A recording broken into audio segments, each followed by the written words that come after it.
Marketplace is supported by Putnam Investments, recognizing the value of financial advice since 1937. Putnam Investments, a world of investing. Produced in association with the University of Southern California. Rumor has it BP is sending CEO Tony Hayward to Russia to get him out of the way. What's interesting is who's going to replace him and why. From American Public Media, this is Marketplace. Marketplace is supported by Reputation Defender, helping doctors, lawyers, and small business owners monitor, protect, and improve their online reputations. ReputationDefender.com/market. And by Progressive Insurance, with more than 30,000 local independent agents. Information available at progressive.com.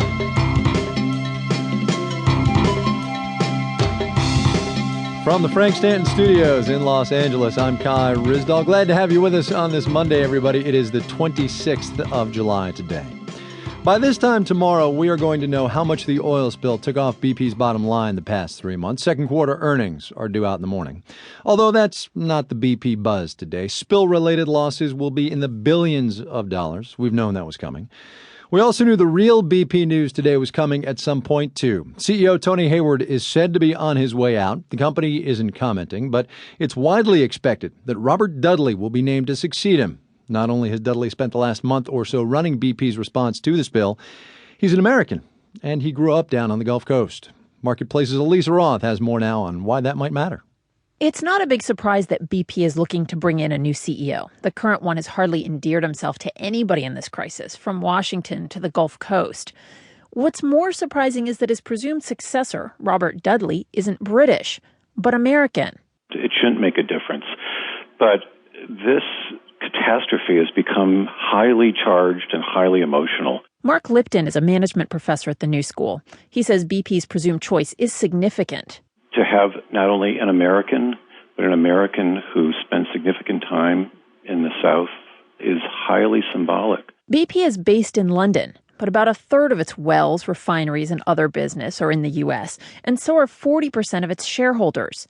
Lipton says BP would get a 2-for-1 deal by promoting Dudley.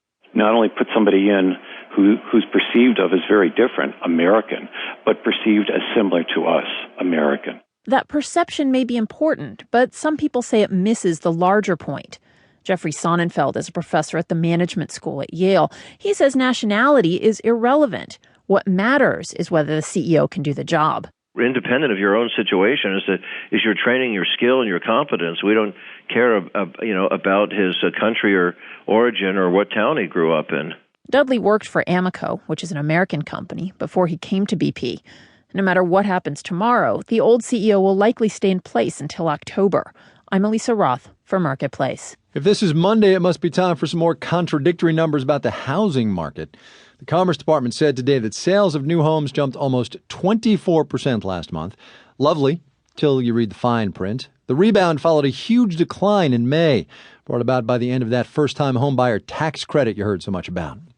So the housing market is either getting better or it's not. But what difference might that really make?